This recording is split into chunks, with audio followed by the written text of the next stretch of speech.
The entitled poor guy. He doesn't want to work. He wants to be helped. Believes the world owes him success because, well, just because. If you make it, you got lucky. If you try to motivate him, not everyone has your privilege. If you ignore him, you're selfish. He's waiting for a mysterious destiny helper to locate him, preferably with cash, a car, and maybe a small duplex. His motto? If they really cared, they would have helped me by now. And by they, he means you, specifically, for some reason. Quite frankly, he's not poor because of circumstance. He's poor because he's outsourced his entire life to hope and guilt tripping. The next year will be my year, guy. He's been on the edge of greatness for 6 consecutive years. Said it in 2019, repeated it in 2020, still whispering it in 2025, only now with cracked lips and a tear in one eye. He's always one move away from making it, always working on something big that he can't quite explain. New year, same hoodie, same plan, just with a more dramatic caption. You ask how things are going? Trust the process, bro.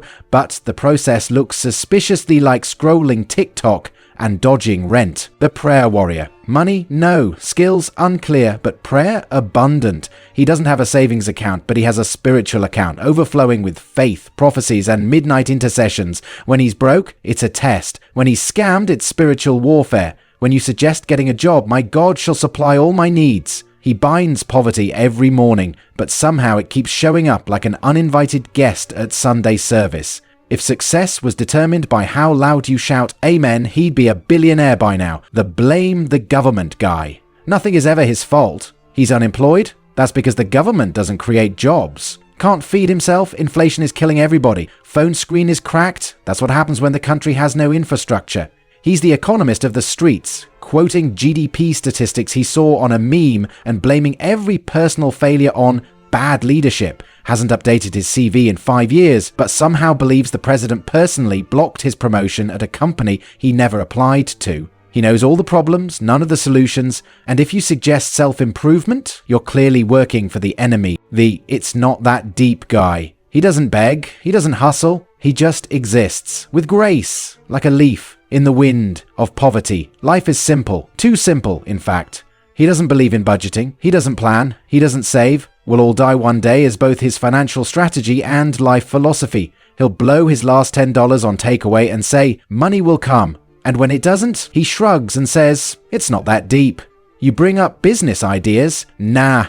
Crypto? Scam. Job opportunities? God forbid I stress myself. He exists in a peaceful fog of denial. No anxiety, no urgency, just vibes and consequences. The rich online, poor in real life guy on Instagram? He's thriving. Trips to Bali, rooftop dinners, inspirational quotes in the captions.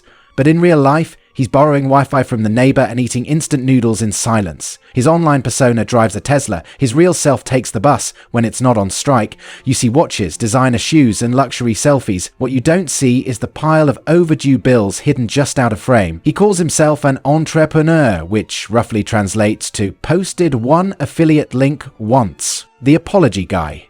Sorry bro, I'm broke, is his default sentence. Might as well tattoo it on his forehead. He declines every hangout with a heartfelt apology and a nervous laugh. You invite him to lunch? Oh, sorry bro, maybe next time. Ask him to split the bill? Oof, sorry, didn't know we were paying. His entire existence is a financial apology tour. It's not that he's lazy or reckless, he's just permanently unavailable economically. If guilt was currency, he'd be loaded, but sadly, it's not. So, he isn't. The romantic broke guy. He has no money, but he has feelings, strong ones. He's always in a relationship, always in love, and somehow always in debt. Takes his partner on walks, not for fitness, but because public transport isn't in the budget. Birthday gifts? It's the thought that counts. If you ask what he brings to the table, he'll say loyalty, which is great, except loyalty doesn't pay rent. Quite frankly, he treats love like a career path, and sadly, it doesn't come with a salary. The conspiracy, poor man. He's not broke. He's being suppressed by them. The government, the banks, the Freemasons, the lizard people, all working together to keep him from getting a job. He doesn't believe in hard work because the system is rigged. Doesn't trust the stock market, doesn't trust crypto, doesn't even trust his own alarm clock because obviously time is a man-made illusion. Ask him why he's broke? 5G, the IMF, the global elite, the moon landing and the fluoride in toothpaste. Ask him what he's doing about it? Research.